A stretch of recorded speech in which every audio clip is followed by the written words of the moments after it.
Welcome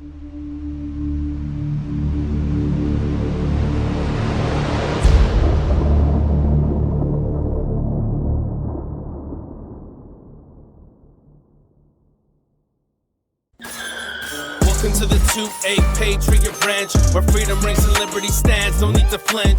Deep in the heart of the American soil, this is where we train, where we sweat and we toil. We run drills on tactical defense, honing our skills with a precise cadence. Rifle marksmanship to hand-to-hand combat, leave no stone unturned, that's a fact.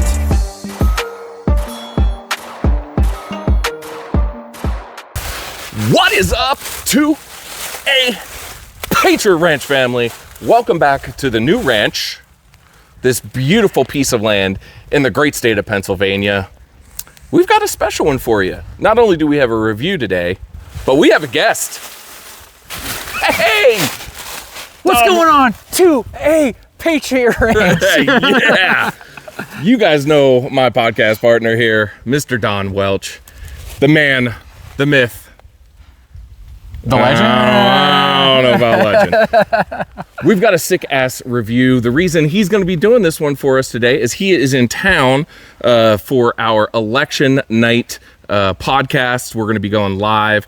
And also, he is a 1911, 2011 aficionado.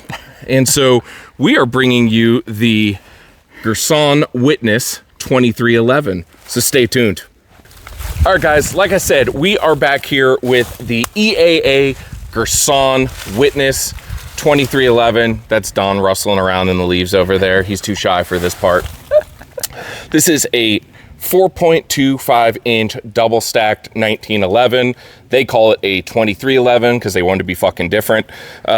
You got a really, really nice 1911 style beaver tail on here. You also have a grip safety as well as an ambidextrous slide safety. Works very, very nice. Now, today we are going to be shooting this with a dot that came on it. It's called a FAR dot. It was included in the package, so we're just gonna give a full review of everything and how it runs. You've got a nice light rail up front, a nice pick rail here. I don't have a light on this one, but if you use the MSP from Tier 1 and you put a light on here, you can carry this thing inside the waistband without trying to find that like right 1911 holster that'll fit this gun. I know that can be tricky sometimes. This is chambered in 9mm. I will say right off the bat, the grip texture is a little odd. It's definitely like a plastic material, so it feels I don't know how to put it. It doesn't have that like sandpaper feel. It has more of like a spiked up plastic feel. It's a little odd. The mag release button here is actually pretty nice. It sticks out just enough that you're gonna find it, but not too far that it's interfering with your shot. You have a nice semi-skeletonized 1911 trigger inside of here. What did we rate this at last night? So, I'll just hop on in here. It was it was 5 pounds. 5 pounds. Which was crazy because they were saying that this trigger was actually an 8-pound trigger, is what some other YouTubers were saying. So. Yeah, Chris, Honest Outlaw, you fuck.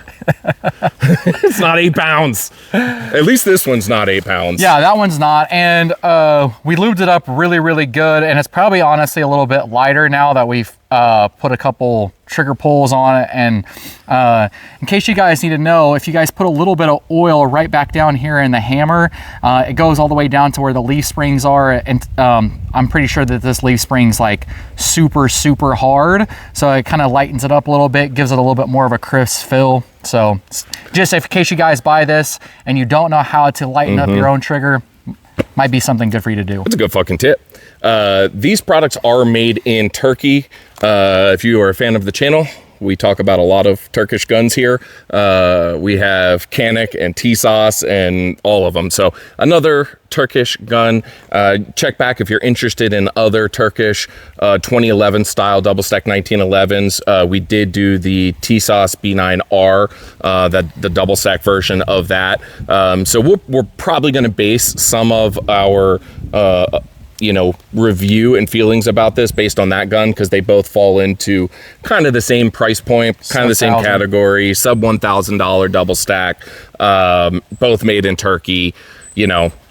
I think that's probably a good mashup. If you're not familiar with the EAA brand, they have a ton of different products. I mean, they have shotguns, they have other 1911s, they make a striker fired gun. They do a lot of different stuff and import it into the US. Girsan, and then there was one back in the day too. I think it was like Windmere or something like that. Yeah. But they've been bringing guns into the US for quite a while now.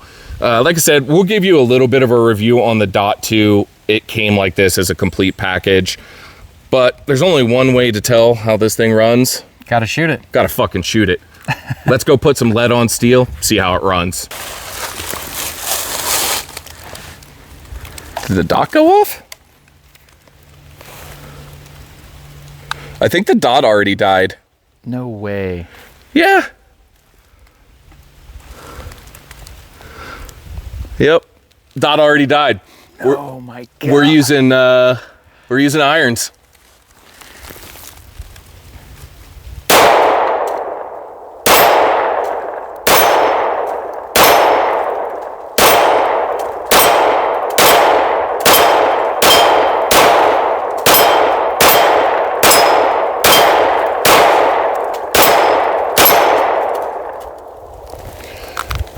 All right, dude, so. What do you think? Guys, so we were just making fun of Chris. We were just making fun of Chris from Honest Outlaw for what he said about this gun. Number one, he said the dot stopped working after 3 shots. Yeah. This stopped working after 0 shots. And I don't know if, maybe I'll try to slow it down when we replay this video, but I got nailed in the fucking head with an extracted round. So it came straight back at like 12 o'clock. It nailed me right here. So it's extracting real weird. Extracting backwards. Straight backwards, which if you can tell is not a good fucking thing. All right, we'll let you give it a shot here. Shooting irons. Oh, wow. I don't know. Where's that going? High. Let me try to hit this over here. I don't know where it's shooting at. Right. Left. What the fuck? High. Low. I don't know. I'm trying to figure it out.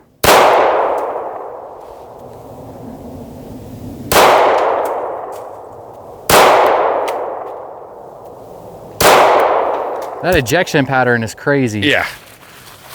Let me see here. Yeah, it's shooting super high.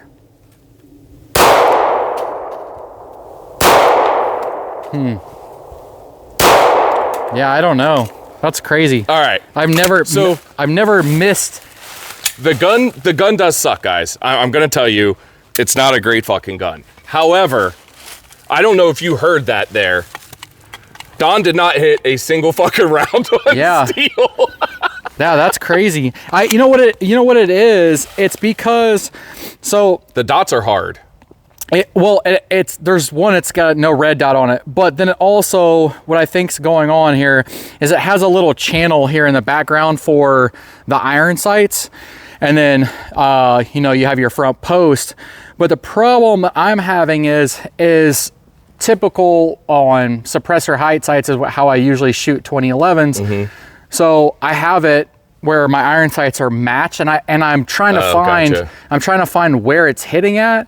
But if you even them out, for me, when I'm shooting them, everything is shooting high, and it's like right over the whole time. So I'm trying to figure out what it is, because typically what you would do is if you were shooting this gun and you were snatching the trigger, you'd be shooting low and left. Yeah, low and left. So every single time you tell me, hey, you're shooting high, so then I keep trying to shoot, and then I'm like, so eventually I just started burying the whole front post down.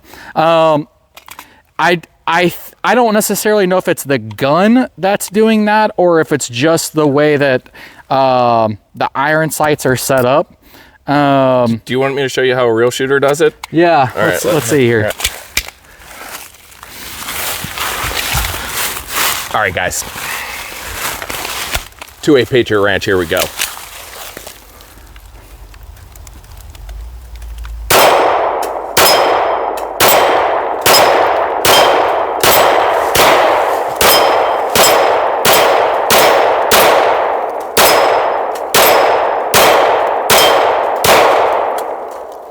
And let me ask you a question. Where are you holding? Come on, guys. Come on, guys. Where are you holding the iron sights at on it? So I'm putting the front post just slightly above the rear dots. The rear dots. So it's about like I don't know, maybe a millimeter higher than the center dots. So you're just slightly lollipopping. Slightly up over top of it. Interesting. All right, we're gonna load some more magazines. Oh, I guess that's probably a good thing to say, guys. So this gun, it comes in at right around the $800 mark, and it only comes with one Checkmate mag. If you do have other guns like a T-Sauce or Prodigy mags will probably fit. Standard, if you have another, like even I'm gonna assume that Staccato mags will probably fit because no, it's a standard Staccato mag, yeah. So you can use them, but just a heads up, if you go out and buy one, you might want to pick up some other mags at the same time. I was lucky enough that I had extra Checkmate mags. Otherwise, we would have been reloading the same mag over and over again here. So yeah, the Checkmate mags are a good price too, because I think they're like $40. So yeah, compared to you spending $70-80 on Staccato mags or $100 on Atlas mags or $120 on MBX mags. Right. So it's pretty good deal for those mags, and I mean for range toy mags, not bad. Can't beat it. All right, let's reload some mags and shoot again. All right, guys, I'm gonna try shooting this bad boy one-handed.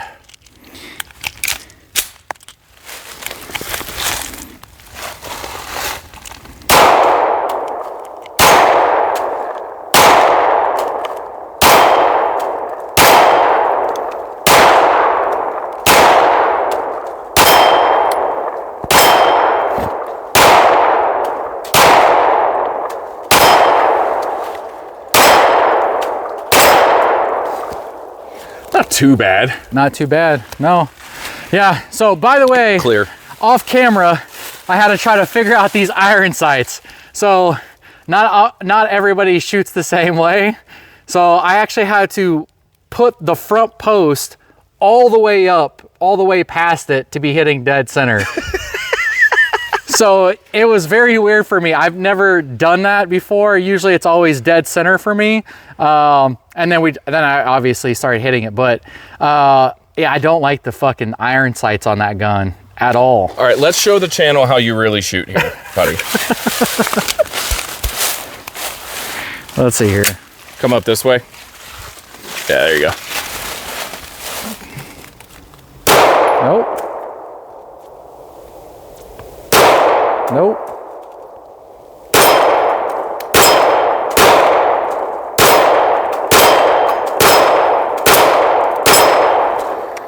There we go. Yeah, I'm not a fan of the iron sights. The gun isn't too bad. I mean, I was hitting stuff one-handed here earlier, but I think with a good pair of iron sights on here, it would be straight. And I think with a good red dot, sure. The trigger is not as bad as what everybody says. The trigger is actually like fairly decent. Yeah. It's a duty trigger is what it feels like. I think that the safeties, I don't know if you guys can hear that, very positive.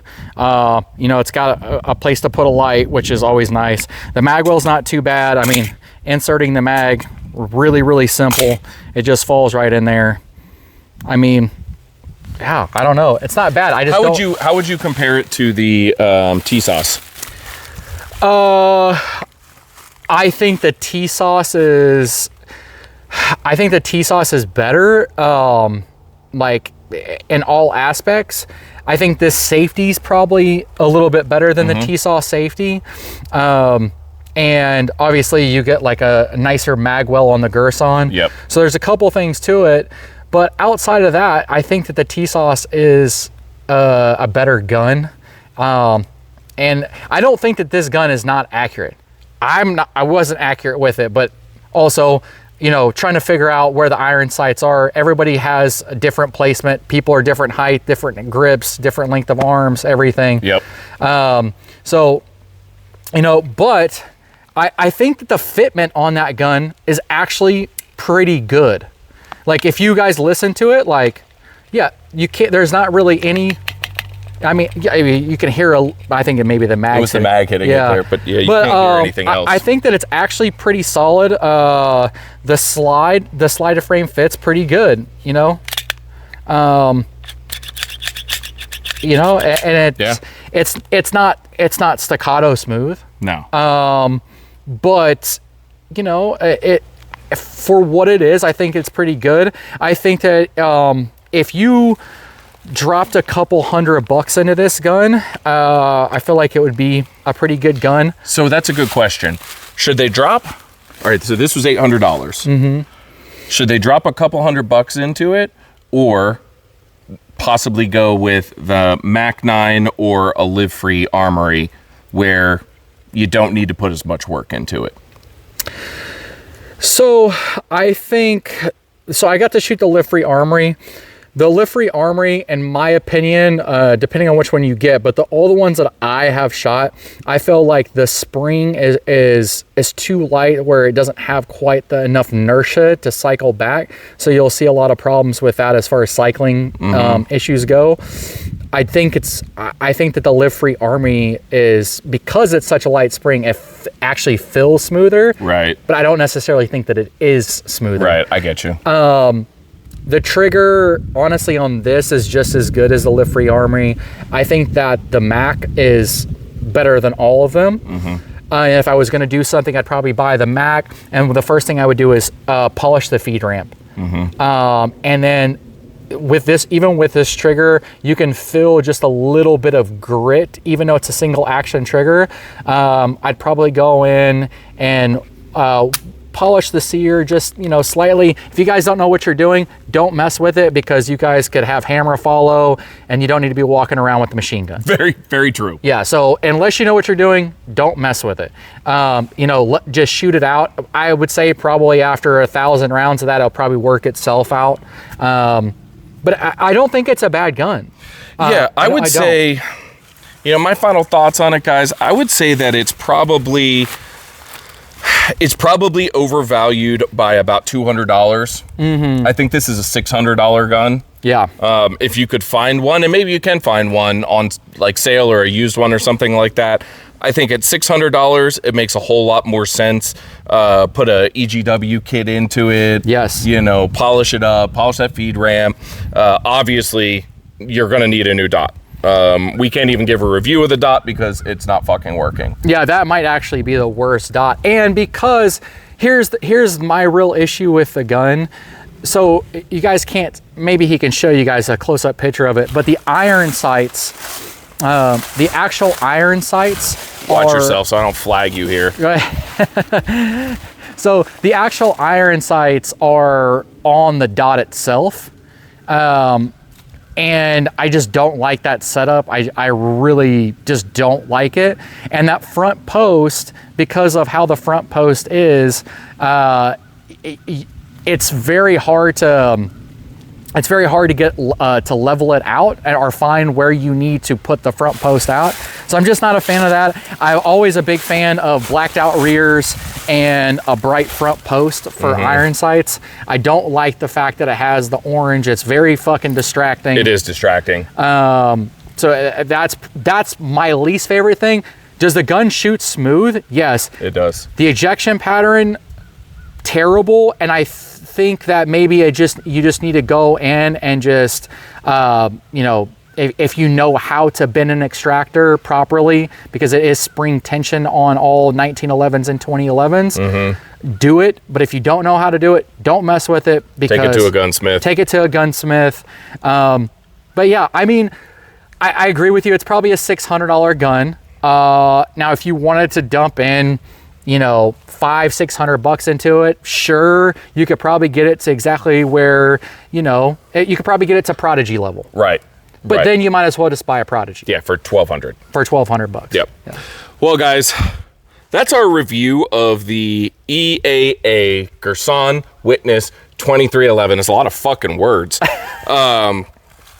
Yeah, overvalued, overpriced. The Dot immediately get something else to put on this thing. That's just junk. I mean, I didn't really think it was going to be anything different than junk, to be honest. I mean, it is what it is. If you have any questions about this gun, any other 2011s, 2311s, double stack 9s, whatever the fuck you want to call them, leave it down in the comments below. Don and I are going to take this gun and go trade it in for maybe a 6 ARC. Is that a good final thought for you? We're actually going to go trade this gun in right now. Subscribe to the channel if you have not done so already. Like this video, even though maybe it wasn't the best one ever. And if you want to get notified, every single time, hit that motherfucking subscribe button. Until then, I'm John. That's Don. We're at 2A Patriot Ranch. See y'all later.